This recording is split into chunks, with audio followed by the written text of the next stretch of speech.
सभी को दंडवत प्रणाम। तो आज हम अपने श्रीमद् भागवतम के सत्र को कंटिन्यू करते हुए आज हम जो माता जी आप स्क्रीन शेयर कर देंगे प्लीज। Sure, 1 minute. तो आज मेरी योग्यता तो नहीं है, लेकिन प्रभु जी ने सेवा दी है तो मैं आपके समक्ष हूँ आज के सेशन को लेके। तो आज हम पढ़ेंगे फ्रॉम 23 श्लोक संख्या 23 to 26। तो let us start with Harinam.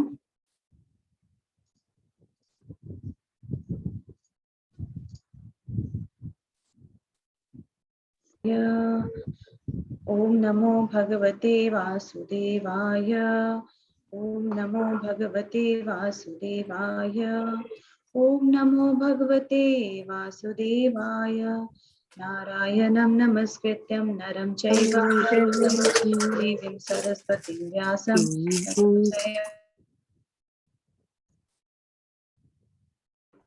नष्टप्रायेषु अभद्रेषु नित्यं भागवत सेवया भगवते उत्तम श्लोके भक्तिर्भवति नैष्टकी। मूकं करोति वाचालं पंगुं लंघते गिरि यत्कृपातमहं वन्दे परमानन्दमाधवम्। आज की श्लोक संख्या 23 मैं इसको रीड आउट करूंगी और आप सभी अनम्यूट करके पीछे पीछे दोहरा सकते हैं। यथात्मतंत्रो भगवान् यथात्मतंत्रो भगवान् विक्रीडतयात्ममायया विक्रीडितयात्ममायया विसृज्य वा यथा मायाम् उदासते साक्षिवत् विभु। उदासते साक्षिवद् विभु। Translation by his divine grace Srila Prabhupada की जय। स्वतंत्र भगवान अपनी अंतरंग शक्ति से अपनी लीलाओं का आस्वादन करते हैं और प्रलय के समय वे इन्हें बहिरंगा शक्ति को प्रदान कर देते हैं और स्वयं साक्षी रूप में बने रहते हैं। तात्पर्य पढ़ने से पहले मंगलाचरण।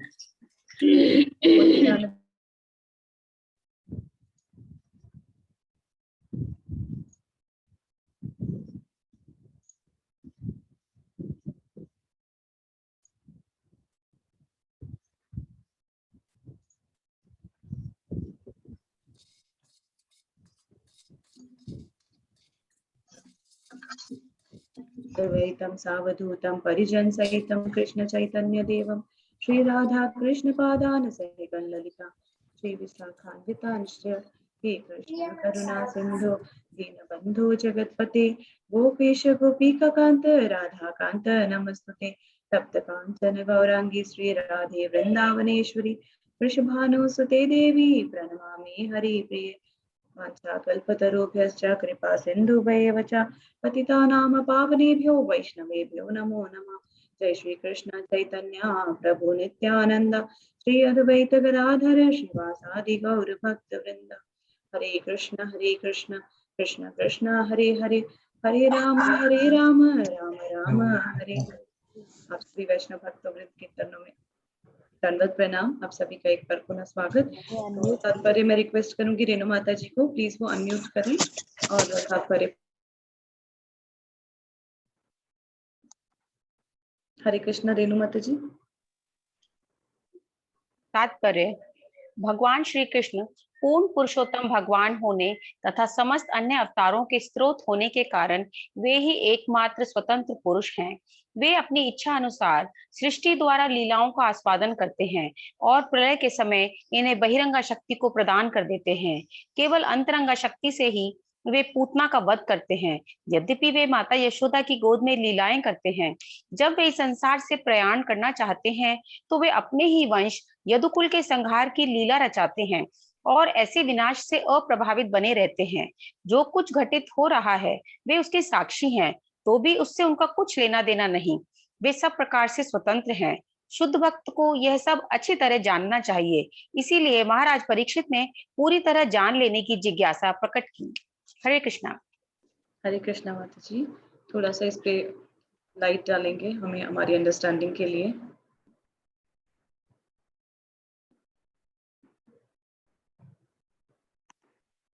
माता जी आपको अनम्यूट किया है। हाँ हाँ जी माता जी। इसमें भगवान की शक्तियों के बारे में बताया गया है कि जैसे हम इसमें भगवान की मेन अंतरंगा बहिरंगा दोनों शक्तियां बताई गई हैं कि भगवान के पास वैसे तो अनलिमिटेड शक्तियां हैं, पर मेन यही 3 शक्तियों के बारे में हम ज्यादा बात करते हैं, अंतरंगा बहिरंगा और तटस्था शक्ति। तो बहिरंगा शक्ति से वे ये सारी जो भौतिक संसार है उसमें जो क्रियाएं उनकी होती हैं वो बहिरंगा शक्ति से अफेक्टेड होती हैं, और अंतरंगा शक्ति से भगवान जो अपनी नई नई लीलाएं करते हैं। तो यहाँ पे बताया कि भगवान जो है वैसे बालक बन के माता यशोदा की गोद में लीलाएं करते हैं, भक्तों को आनंद देते हैं, और साथ साथ वो पूतना जैसे बड़े बड़े राक्षसों का वध भी अपने बचपन में ही कर देते हैं। और जब उन्हें यदुकुल को नष्ट करना होता है तो उसके संहार की लीला भी खुद ही रचाते हैं। तो जो भी कुछ इस संसार में होता है या जो भी कुछ होना है वो सब भगवान की ही प्लानिंग है, और वो जैसे चाहते हैं वो उस हिसाब से घटता है। तो यह हम सबको समझ लेना चाहिए कि हम सब से मतलब हम सब जो है हमारे हाथ पैर बंधे हुए हैं, देखने में हम आजाद हैं, क्योंकि जो कुछ होगा वो भगवान की ही इच्छा से होगा। और महाराजा परीक्षित जो हैं वो सुखदेव गोस्वामी से यही सब जानने की अपनी इच्छा प्रकट कर रहे हैं। थैंक यू माता माता जी जी, आप बहुत बताइए बहुत बाकी अच्छे आगे। से आपने समझाया। नहीं इसमें कुछ भी ऐड करने को नहीं है, आपने अच्छे से समझा दिया हमें। जो भी प्रभुपाद का समझाने का आशय है यहाँ पे कि भगवान जो है इन सभी से परे रहते हैं, वो हाँ अपनी जी। अंतरंगा शक्ति से ही हर लीला करते हैं और खुद इसमें इन्वॉल्व नहीं होते हैं, ये उनको इफेक्ट नहीं करती है।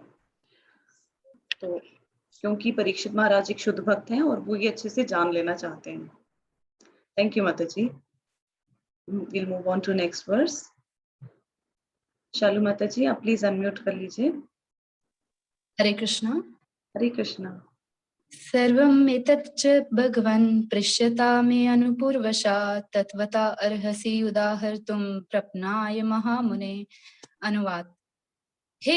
हे भगवान के प्रतिनिधि स्वरूप महर्षि, आप मेरी उन समस्त जिज्ञासाओं को जिनके विषय में मैंने आपसे प्रश्न किए हैं तथा उनके विषय में भी जिन्हें मैं जिज्ञासा करने के प्रारंभ से प्रस्तुत नहीं कर सका, उनके बारे में कृपया करके जिज्ञासा शांत कीजिए। क्योंकि मैं आपकी शरण आया हूँ, अतः मुझे इस संबंध में पूर्ण ज्ञान प्रदान करें।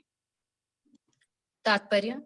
गुरु अपने शिष्य को ज्ञान प्रदान करने के लिए सदैव उद्यत रहता है, विशेष रूप से तब जबकि शिष्य अत्यंत उत्सुक हो। प्रगतिशील शिष्य के लिए उत्सुकता बनाए रखना अत्यावश्यक है। महाराज परीक्षित विलक्षण शिष्य थे क्योंकि वे नितांत उत्सुक थे। यदि कोई आत्म साक्षात्कार के लिए अत्यधिक उत्सुक नहीं होता तो केवल शिष्यता दिखाने के लिए गुरु के पास नहीं जाना चाहिए। महाराज परीक्षित न केवल जो कुछ उन्होंने पूछा है उसके विषय में जानने के उत्सुक थे, वरन जो कुछ वह पूछ भी नहीं पाए उसके विषय में भी जानने के लिए उत्सुक हैं।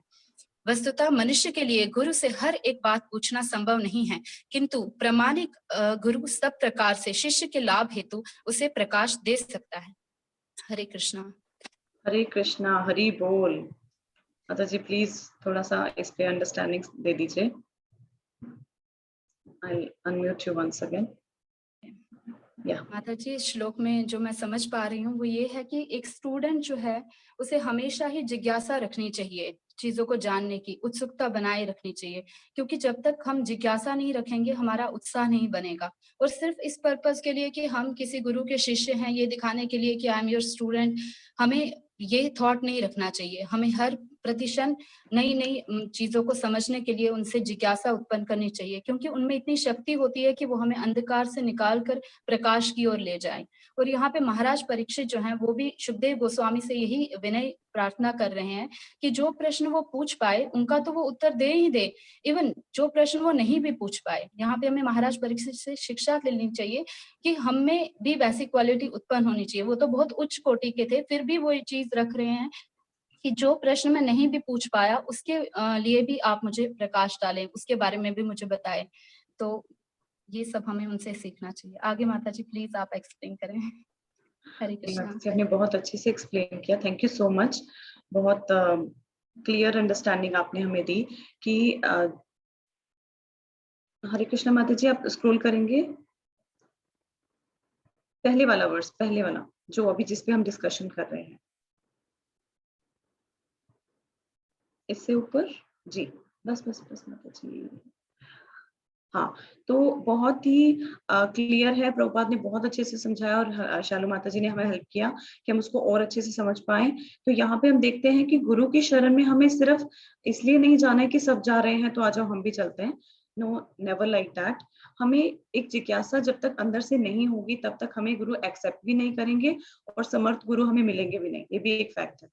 तो एक लेक्चर में मैंने सुना था बहुत अच्छा, कि उन्होंने कहा कि अब जैसे कलयुग में बहुत सारे छद्म गुरु, जिसको हम फेक गुरुज बोलते हैं, तो हम एक रियल गुरु की पहचान कैसे करेंगे? तो उन्होंने आंसर में ये बोला था कि आप एक अच्छे शिष्य बनने का प्रयास करिए और सच्चे गुरु आपको अपने आप मिल जाएंगे। और ये चीज मुझे बहुत ही अच्छी लगी इस वर्ष में, कि जो उन्होंने बोला है कि हम सारी जिज्ञासाएं गुरु से कर भी नहीं सकते। That is also one perfect understanding. एक बार एक क्वेश्चन था मेरे माइंड में कि जैसे गुरु महाराज हैं, और गुरु महाराज एक बहुत ही शुद्ध भक्त हैं, और ऐसा हमने सुना है कि दीक्षा के वक्त वो हमारे जो प्रीवियस जो हमारे कर्मास है उनको ले लेते हैं। तो क्या हमें हक बनता है कि हम अपने प्रीवियस कर्मास को, जो हमने पाप कर्म किए हैं, और आ जाओ आज हमें एक शुद्ध भक्त मिल गया है और हम इसके ऊपर सारी अपनी बोझ डाल दें अपने पाप कर्मों का और खुद फ्री हो जाएं? तो ये एक बहुत बड़ा क्वेश्चन था मेरे माइंड में कि is it okay to do like this? तो फिर एक अंडरस्टैंडिंग हुई, एक डिस्कशन के दौरान ये समझ में आया कि एक जीवात्मा जो है वो अपने एंड पे, अपने बल पे कभी भी उन पाप कर्मों को खत्म नहीं कर सकता। अगर वो ये चाहे कि मैं इनको भोग के खत्म कर दूंगा, है ना, और मेरा बैलेंस 0 हो जाएगा, and then I will be pure enough to worship God, तब मैं इतना प्योर हो जाऊंगा कि मैं भगवान की पूजा अच्छे से कर पाऊंगा। तो ऐसा कभी भी नहीं होगा, बिकॉज हर क्षण हम लोग इतने पाप करते हैं जिसका हमें अंदाजा भी नहीं है। इसके लिए भगवान जो है वो गुरु तत्व को अपने शक्ति अवतार वेश के रूप में भेजते हैं। He is not a normal person. हमने अपराध में भी ये देखा है कि हम कभी भी गुरु को एक नॉर्मल इंसान नहीं समझना चाहिए। वो साक्षात भगवान है, और उन्हीं में इतनी पावर है कि वो एक जीव आत्मा के समस्त पाप कर्मों को लेके उसको इतना प्योर कर ले कि वो भगवान की जिज्ञासा जो है उसको पूरा कर सके और जान सके। तो सिर्फ शिष्यता दिखाने के लिए गुरु के पास नहीं जाना चाहिए। जब तक हम एक्चुअली रेडी नहीं होते अपने उन पाप कर्मों के खत्म करने और आगे से ना करने के लिए, तब तक हमें ध्यान रखना चाहिए इस चीज का कि गुरु is not a normal person.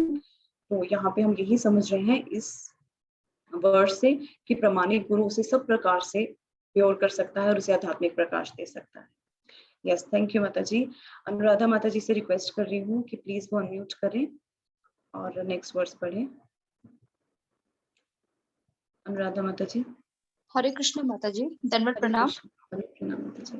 M I audible? Yes माता जी। ओके। अन्य प्रमाणे हि भवान परमेष्टि यथार्थ भूः अपरे चानुतिष्ठे पूर्वेश पूर्व जय कृतम। हे महर्षि, आप आदि प्राणी ब्रह्म के तुल्य है। अन्य लोग केवल प्रथा का पालन करते हैं, जिस प्रकार पूर्ववर्ती दार्शनिक चिंतक किया करते हैं। तात्पर्य: यहाँ ये दलील रखी जा सकती है कि शुकदेव गोस्वामी ही आध्यात्म संबंधी पूर्ण ज्ञान के एकमात्र ही अधिकारी नहीं, अनेक अन्य मुनि तथा उनके अनुयायी भी अधिकारी हैं। व्यास देव के समकालीन अथवा उनसे भी पूर्व अनेक महर्षि हुए हैं, यथा गौतम, कर्णाद, जैमिनी, कपिल तथा अष्टावक्र, और इन सभी ने अपने अपने दार्शनिक मार्ग प्रस्तुत किए हैं। पतंजलि भी इन्हीं में से एक है। इस प्रकार इन छहों ऋषियों की आधुनिक दार्शनिक तथा चिंतकों के ही समान अपनी अपनी विचारधाराएं हैं। श्री सुखदेव गोस्वामी तथा उपयुक्त छहों ऋषियों के दार्शनिक मार्ग में यही अंतर है कि जहाँ छहों ऋषि अपने चिंतन के अनुसार तथ्यों का वर्णन करते हैं, वहीं श्रीमद् भागवतम में सुखदेव गोस्वामी प्रत्यक्ष ब्रह्मा से प्राप्त ज्ञान को प्रस्तुत करते हैं, जिन्हें आत्मभू कहा जाता है। अर्थात वे जो सर्वशक्तिमान भगवान से जन्मे हो और उन्हीं से ही शिक्षित किए हुए हों।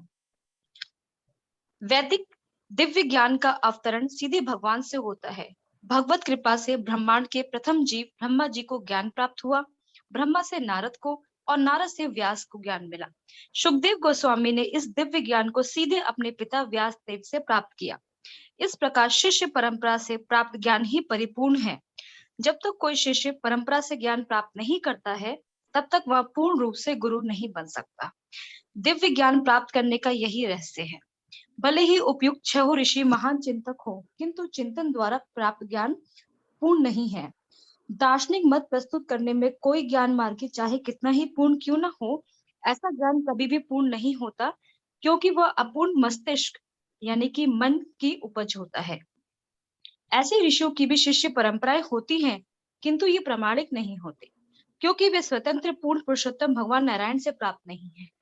नारायण के अतिरिक्त कोई भी स्वतंत्र नहीं हो सकता, अतः किसी का भी ज्ञान पूर्ण नहीं है, क्योंकि हर एक का ज्ञान चलायमान मन यानी कि मस्तिष्क पर आश्रित होता है। मन पदार्थ है, अतः भौतिक चिंतकों द्वारा प्रस्तुत ज्ञान कभी भी दिव्य और पूर्ण नहीं हो सकता। संसारी दार्शनिक स्वयं अपूर्ण होने के कारण अन्य दार्शनिकों से मतभेद रखता है, और संसारी दार्शनिक का कोई अपना सिद्धांत न होने से वह दार्शनिक कभी नहीं कहा जा सकता। महाराज परीक्षित जैसे बुद्धिमान पुरुष इन चिंतकों को नहीं मानते, चाहे वे कितने ही बड़े क्यों न हो। वे तो केवल सुखदेव गोस्वामी जैसे अधिकारी से सुनते हैं, जो परंपरा प्रतीक के द्वारा श्री भगवान के अभिन्न होते हैं, जैसा कि श्रीमद् भगवत गीता में विशेष बल के साथ कहा गया है। हरे कृष्णा। हरे कृष्णा। माता जी इस पे थोड़ा सा अंडरस्टैंडिंग शेयर करिए। तो माता जी, अभी तक हमने जितनी बार सुना है, जितनी बार हम जिस बात को फॉलो करते हैं, आज उसका एक स्पष्ट प्रमाण भी हमें देखने को मिलता है श्रीमद् भागवतम में, कि शिक्षा लेनी है तो प्रामाणिक गुरु से लो। और इसकी शुरुआत हमारे श्री नारायण की तरफ से स्टार्ट हुई, जिन्होंने सबसे पहले ब्रह्मा जी को, ब्रह्मा ने नारद को, नारद जी ने व्यासदेव को, और व्यासदेव जी ने शुकदेव को दिया था। तो यहाँ से पता चलता है कि ज्ञान एक परंपरा के थ्रू फॉलो हो रहा है। भले ही बाकी जो 6 ऋषि थे उनको ज्ञान था, लेकिन वो डायरेक्ट प्रॉपर जहाँ से स्रोत, जहाँ से उद्गम स्थल होता है, वहां से उनको वो ज्ञान नहीं मिला है। वो इधर उधर का अधूरा ज्ञान है, और ऐसे ज्ञान के पीछे हमें ना भागना चाहिए, ना ही ऐसे ज्ञान की प्रणाली को हमें फॉलो करना चाहिए। तो यहाँ पर ये बात स्पष्ट रूप से कही गई है कि ज्ञान लेना है तो परंपरा में फॉलो होकर ही करें, जो कि हमारे इस्कॉन द्वारा भी इसी चीज को कहा जाता है। Hare Krishna. Thank you so much माता जी। हरे कृष्णा। नेक्स्ट मनोरमा माता जी वांट्स टू रीड।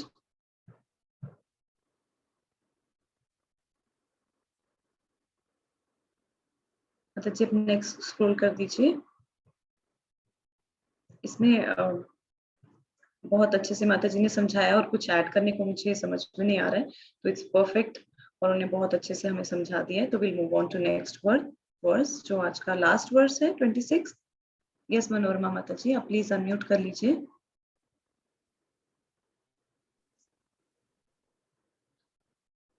हरे कृष्णा।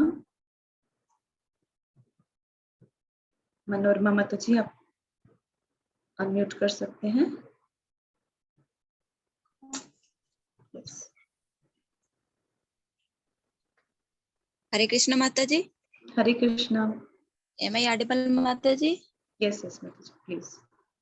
न मे असव परायन्ते ब्रह्माचन ब्रह्मात्र नस्नादमे पिबतोच्युत पीयूषम तद वाक्याब्दि विनिश्रितम।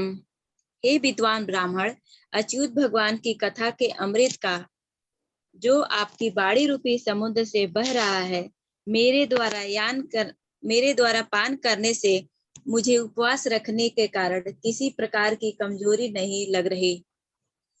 तात्पर्य: ब्रह्मा, नारद, व्यास तथा सुखदेव गोस्वामी किसी से परंपरा अन्यों से विशेष भिन्न है।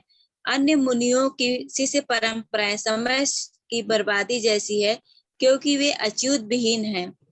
कारण तथा तर्क के द्वारा चिंतक अपने अपने सिद्धांतों को अच्छी तरह से प्रस्तुत कर सकते हैं, किंतु ये कारण तथा तर्क अचूक नहीं होते, क्योंकि उसमें उत्तम अन्य चिंतकों द्वारा वे परास्त कर दिए जाते हैं। महाराज परीक्षित की चंचल मन के शुष्क चिंतन के प्रति तनिक भी रुचि नहीं थी। वे तो भगवत कथा में रुचि रखते थे, क्योंकि उन्हें लगा कि सुखदेव गोस्वामी के मुख से ऐसी अमृत कथा सुनने के कारण उन्हें कमजोरी का अनुभव नहीं हो रहा था, यद्यपि वे आसन्न मृत्यु के कारण अनशन कर रहे थे। कोई चाहे तो ऐसे चिंतकों को सुन सकता है, किंतु दीर्घ काल तक ऐसा नहीं चल पाता। मनुष्य ऐसे घिसे पिटे चिंतन को सुनकर शीघ्र ही उब उठेगा, और संसार का कोई भी व्यक्ति ऐसे व्यर्थ के चिंतन को सुनकर तुष्टि नहीं पाता।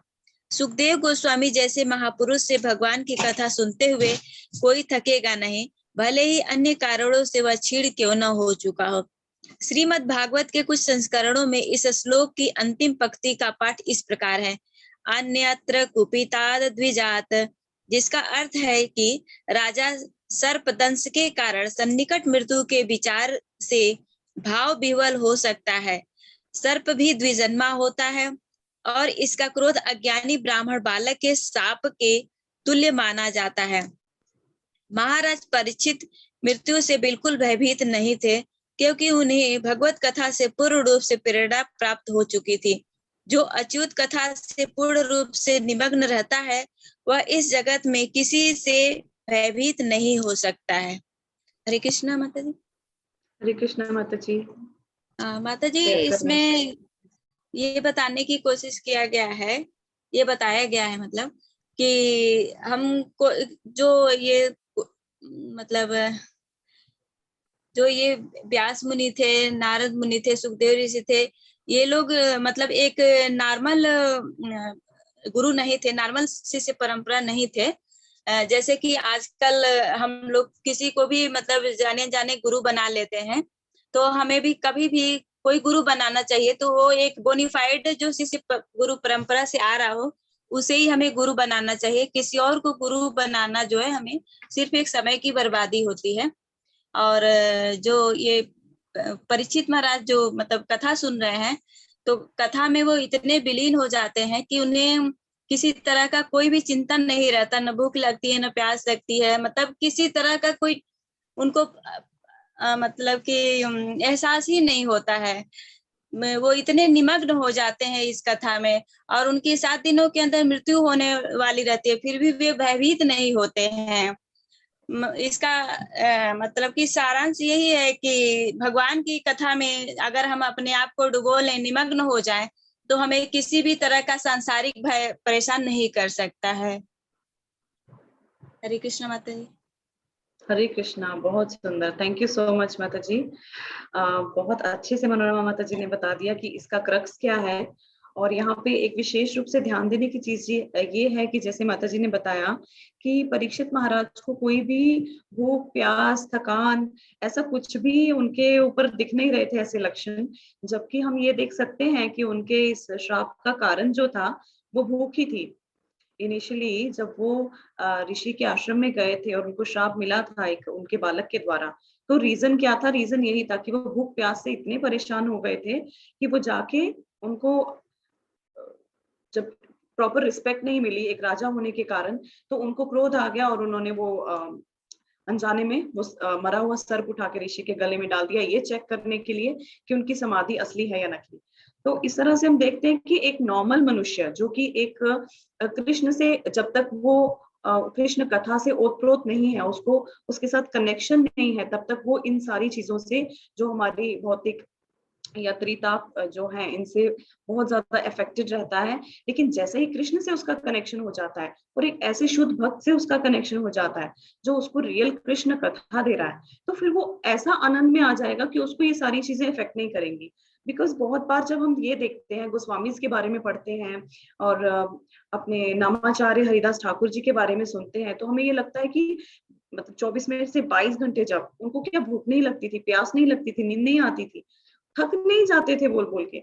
सो ये सारी चीजें जो है ये तब तक इफेक्ट करती हैं जब तक स्पिरिचुअलिटी में वो आनंद नहीं आ रहा, वो टेस्ट नहीं आ रहा।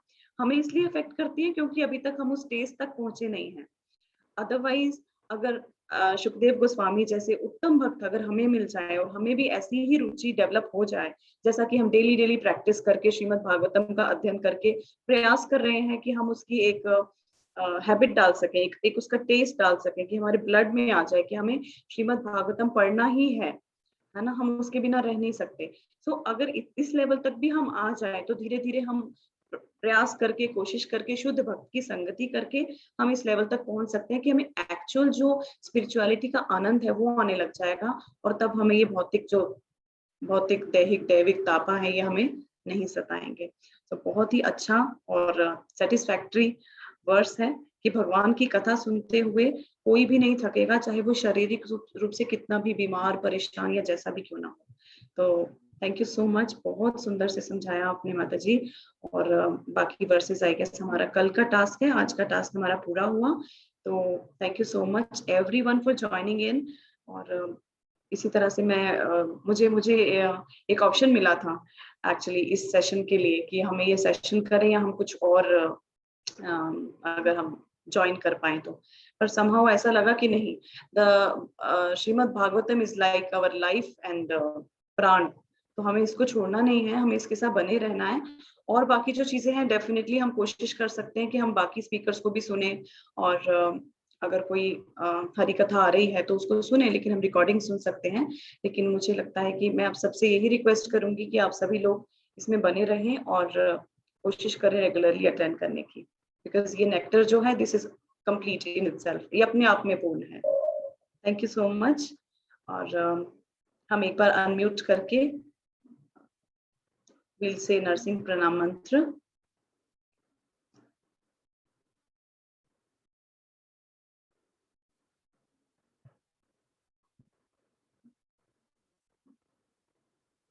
माता जी मैं स्क्रीन शेयर कर रही हूँ, जस्ट अ मिनट। जी माता जी। तो हम 3 बार नरसिंह प्रणाम मंत्र करेंगे। उग्रं वीरं महाविष्णुं ज्वलन्तं सर्वतोमुखं नरसिंहं भीषणं भद्रं मृत्युं नमाम्यहम् उग्रं वीरं महाविष्णुं ज्वलन्तं सर्वतोमुखं नरसिंहं भीषणं नमामि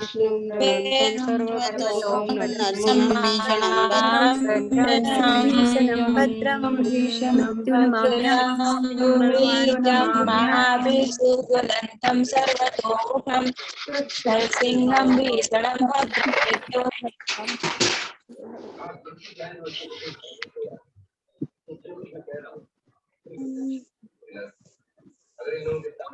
हरे Krishna. I can see some hand raised. अगर आपका कोई प्रश्न है तो हम उसको 1-2 क्वेश्चंस ले सकते हैं, अगर नहीं तो प्लीज आप हरे कृष्णा माता जी। हरे कृष्णा। आपने बहुत अच्छा क्वेश्चन किया, पर माता जी एक क्वेश्चन मुझे समझ में नहीं आई। यस अनुराधा माता जी, आप बताएं, मैं प्रयास करूंगी अपने लिमिटेड नॉलेज के अकॉर्डिंग कुछ प्रकाश डालने का। तो आप प्लीज अपना क्वेश्चन बता सकते हैं। माता जी जो सांप को द्विजन्मा कहा गया है, ये समझ में नहीं आया कि ये क्या होता है। एक्चुअली माता जी मुझे भी यही क्वेश्चन आया था माइंड में, और आई थॉट कि मैं इसके ऊपर थोड़ा पढ़ूंगी। मुझे ऐसा लगता है कि मतलब ये मेरी अंडरस्टैंडिंग है कि द्विजन्मा डेफिनेटली हम उसको बोलते हैं जिसका 2 बार जन्म होता है ना। तो मनुष्य का एक जन्म जो है वो माता पिता से होता है, और दूसरा जन्म जो है वो उसका तब होता है कि जब उसे दीक्षा मिलती है तो उसका आध्यात्मिक जीवन स्टार्ट होता है, तो एक्चुअली उसे तब द्विजन्मा कहा जाता है। लेकिन सर्प को द्विजन्मा हम इस कारण से कह सकते हैं कि जनरली क्या होता है कि जो स्नेक है वो अपने एग्स ले करता है और उसको खुद ही खा जाता है। जो फीमेल स्नेक होती है, नागिन जो होती है, तो वो उसको खा जाती है, और अगर वो नहीं खा पाता है तो उसका जन्म होता है। So maybe this is the reason कि उसे द्विजन्मा कहा जाता है, but this is something which I assume it is not from authentic source, so I'll get back to you on this. मैं इसको किसी authentic source से पूछ के then I can try to answer or share in the group.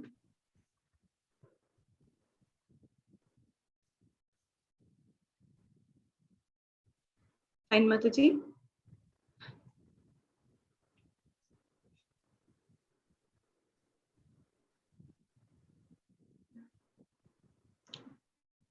Manorama माता जी आपका कोई प्रश्न है क्या? यस, थैंक यू माता जी, थैंक यू अनुराधा माता जी। मनोरमा माता जी, हरि बोल। हरे हरे कृष्ण माता जी। यस माता जी। ओ माता जी, मेरी बेटी पूछ रही थी ब्रह्मा जी की पूजा क्यों नहीं करते हैं, तो इसका आंसर मुझे तो मालूम नहीं था। ब्रह्मा जी की पूजा कर सकते हैं, बहुत लोग करते हैं, और जनरली देखा गया है कि असुर करते हैं, है ना। हमने देखा है कि बहुत सारे असुर उनकी पूजा करते हैं, बिकॉज उनके according he is the creator of the universe. तो वो बहुत सारे भगवान के फर्स्ट उत्पत्ति होने के कारण बहुत सारे उनको प्रथम जीव भी कहा जाता है, तो बहुत सारे वरदान देने में समक्ष हैं। तो इसलिए जिनको वरदान की लालसा रहती है, डेफिनेटली वो सारे लोग ब्रह्मा जी की पूजा करते हैं। और हाँ जी। एक लोक कथा के अनुसार ब्रह्मा जी को एक श्राप मिला था किसी ऋषि से कि आपकी पूजा नहीं की जाएगी, ऐसा भी कुछ था, लेकिन मुझे नहीं पता वो कथा कितनी ऑथेंटिक है। और मुझे लगता नहीं कि जब हम ये देखते हैं कि हाँ असुर उनकी पूजा करते हैं और उनसे वरदान प्राप्त करते हैं, तो हमें ऐसा प्रयास भी करना चाहिए, क्योंकि असुरों की ये बुद्धि होती है कि वो क्रिएटर हैं, तो वो उन्होंने बनाया है, तो वो हमें रहने का वरदान भी दे सकते हैं, अमरता का वरदान दे सकते हैं यस कि वो माता हमें जी। डिस्ट्रॉय होने से बचा सकते हैं। तो मेजरली देखा जाता है कि ब्रह्मा जी की पूजा असुरों द्वारा की जाती है, नॉर्मली वो देवताओं द्वारा या मनुष्यों द्वारा पूजित नहीं होते इतने। ओके माता जी, हरे एक्चुअली कृष्णा। इसका आंसर क्या है ना माता जी, एक बार ब्रह्मा जी विष्णु जी के पास जाते हैं जब वो आदिशेष रूप में शयन करे होते हैं, तो वो मतलब बिना देखे नोटिस नहीं करते और वो उनको डिस्टर्ब करते। तो क्या हो जाता है, ब्रह्मा जी जैसे ब्रह्मा आते हैं तो क्या हो जाता है कि उनका ये बिहेवियर देखे विष्णु जी उनको क्रोध आ जाता है कि मेरे नाभि से आप प्रकट हुए हैं और आप मुझे अभी मतलब you will teach me how to do this. तो इन दोनों के बीच में बहुत सारा बहस होते रहता है। तो व्हाट दे डू, दे फिर इससे इस वॉर को खत्म करने के लिए दे ऑल से let's go to Shiva and tell to stop this. तो जब ये दोनों जाने लगते हैं तो उतने देर में क्या हो जाता है कि जब वहां जाते हैं तो दोनों का ये झगड़ा ऐसे होते रहता है। इतने देर में शिव क्रोधित हो जाते हैं और आप जैसे आपने कहा ना, उसी तरह उसी की वजह से शिव जी उनको कर्ज कर देते हैं कि आपका मतलब we won't, no one will worship you first, ऐसा। So this is the reason, जितना मुझे पता है इसे। बट आगे हम प्रभु जी से पूछेंगे कि इसका और कितना है डिटेल्स में। सो दोनों में से कोई भी रेडी नहीं रहता है टू एक्सेप्ट द डिफीट। सो उन दोनों के बीच में वो वॉर होते रहता है। तो फिर इसी के वजह से that leads to that Shiv curse him that you won't be worshipped, जितना मुझे पता है। हाँ माता जी, जैसे मैंने आपको बोला ना कि ऐसा कुछ है जो Yes, सुना ma'am. हुआ है एक लोक कथा के अकॉर्डिंग, कितना ऑथेंटिक है पता नहीं। और देखा जाए तो ऐसे बहुत सारे gods, demi gods, so called gods and demi gods हैं जिनकी पूजा नहीं करनी चाहिए। So let's not focus on कि किसकी पूजा नहीं करनी चाहिए से किसकी पूजा करनी चाहिए। Yes, नहीं माता जी। करने तो बहुत सारे ऑप्शन मिल जाएंगे। But चलो, that's a good question from your daughter. Thank you so much. हरे कृष्णा माता जी। Hare Krishna. Shall we end this session? Yes, माता जी। यस माता जी।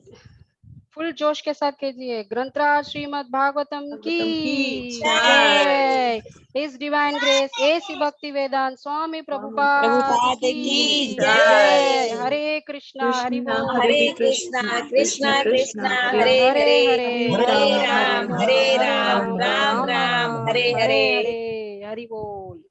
हरि बोल। वृंद की जय।